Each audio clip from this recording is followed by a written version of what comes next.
রসুল করিম সাল্লাল্লাহু তাআলা আলাইহি ওয়াসাল্লাম যেই সমাজে দাওয়াত দিতেন, ওই মক্কার মানুষগুলো অধিকাংশ মানুষ ছিল আখিরাতকে অস্বীকার করত। আখিরাতকে কি করত? অস্বীকার করত। আজকের পৃথিবীতেও হাজারো লাখ করোড়ো মানুষ আছে যারা আখিরাতকে কি করে? অস্বীকার করে। মূলত আখিরাতকে অস্বীকার করা এটাই হলো সমস্ত নাফরমানির মূল কারণ। বলেন নাউজুবিল্লাহ।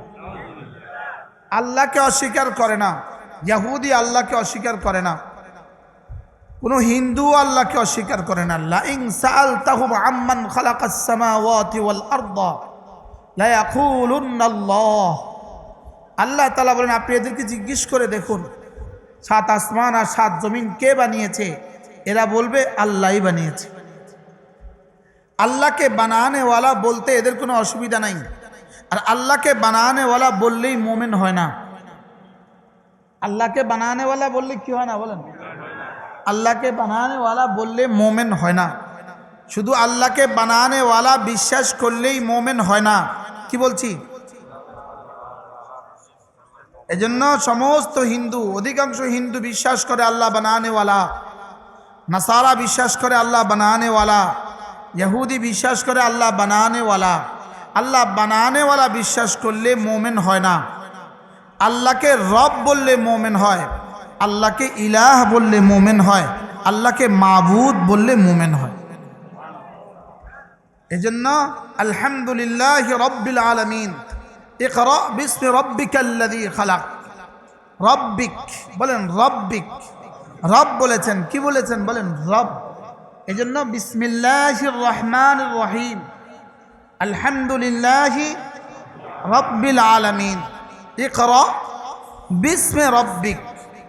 আল্লাহকে রব বলতে হবে, আল্লাহকে ইলাহ বলতে হবে। কি বলতে হবে?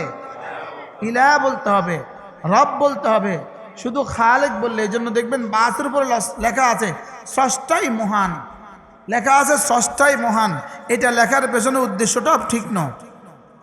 এটা লেখার পেছনে উদ্দেশ্যটা কি নয়? এটা উদ্দেশ্যটা ঠিক নয়। কথা বুঝেন নাই? কি লেখা আছে?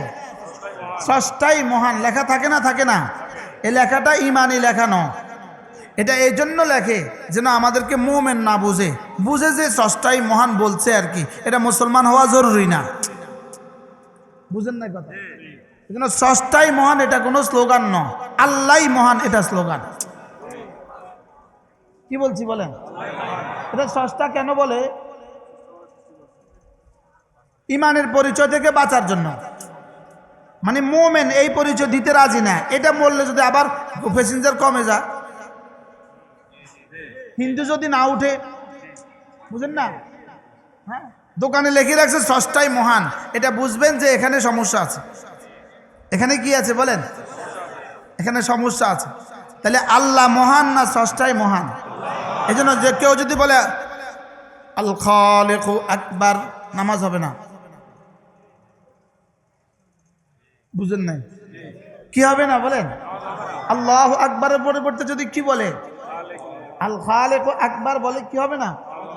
নামাজ হবে না। আজীব না? তাইলে বোঝা গেছে। আচ্ছা দেখবেন আরো কত কথা আছে। তাইলে এরা আল্লাহকে মাবুদ মানে না। কি মানে না বলেন? আল্লাহকে কি মানে না? এই জন্য ইমানের জন্য জরুরি আল্লাহকে মাবুদ বানা। আল্লাহকে কি মানা?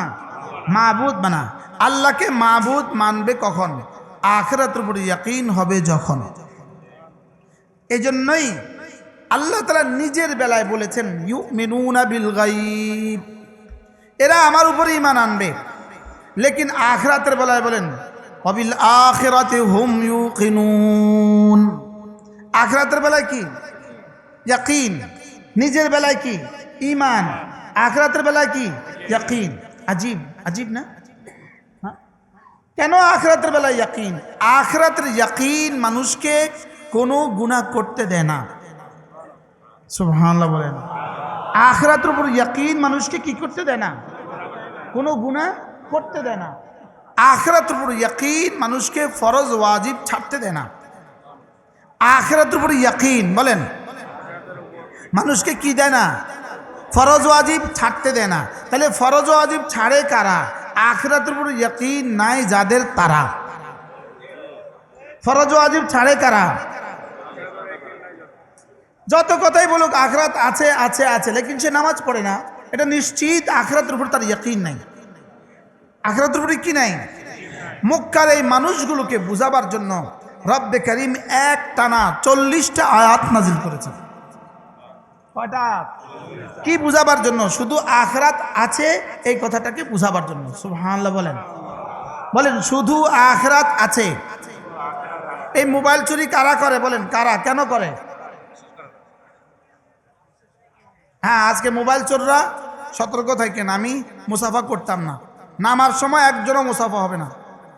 এখন থেকে এটা এলান, যেন মোবাইল চোররা আমার বয়ানে উঠলে বলে যে না আজকে সাইন করা যাবে না, জায়গা।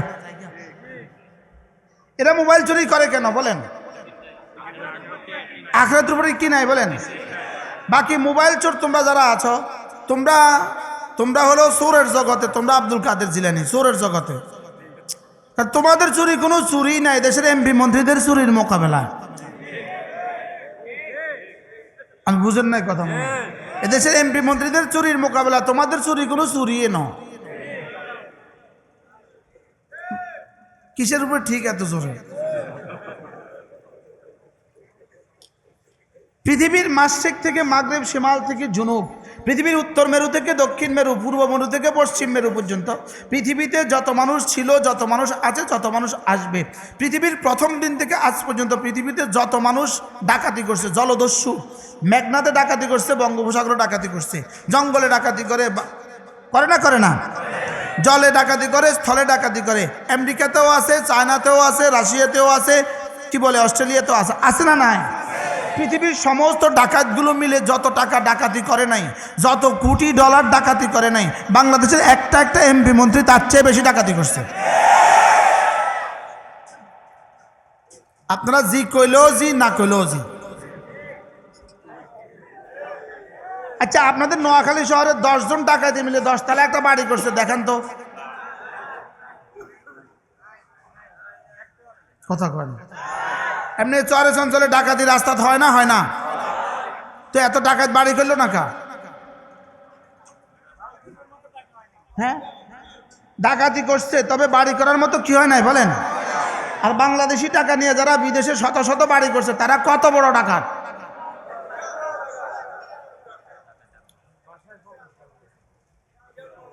এরা কত বড় ডাকাত? এত বড় ডাকাতি করলো কেন? প্রশ্ন, এত বড় ডাকাতি করলো কেন? উত্তর, এরা আখিরাতের উপর বিশ্বাস নাই এজন্য। বলেন এত বড় ডাকাতি করে কেন? মোবাইল চোর মোবাইল চুরি করে কেন? পকেটমারি করে কেন? ডাকাতি করে কেন? তাহলে দুর্নীতিবাজরা দুর্নীতি করে কেন? কি হয়? আখিরাতের উপরে কি নাই? আর এই কথাটাকে বুঝাবার জন্য রব্বে করিম একটা পূর্ণাঙ্গ সূরা 40 আয়াতের এক সূরা নাজিল করেন। যদি আপনারা আমাকে কিছু সময় সঙ্গ দেন, আমি আপনাদেরকে 40 আয়াত শোনাব। নিয়ত পাক্কা? সময় 30 মিনিট।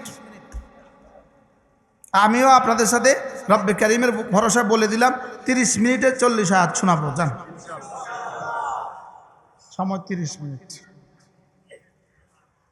আম্মা ইয়াতাসাআলুন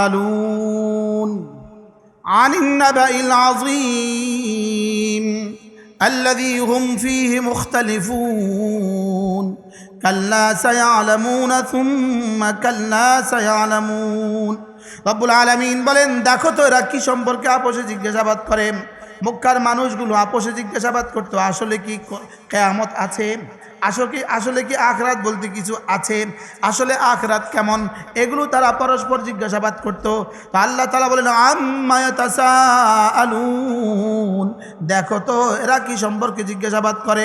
নিজে জবাব দিচ্ছেন, আনিন নাবাইল আযীম, এরা না একটা মহা সংবাদ সম্পর্কে জিজ্ঞাসাবাদ করে। কি সম্পর্কে? এবার রব্বুল আলামিন বলেন, এরা না আল্লাযী হুম ফীহি মুখতালিফুন, এরা আখিরাত নিয়ে বড় ঝগড়া করে।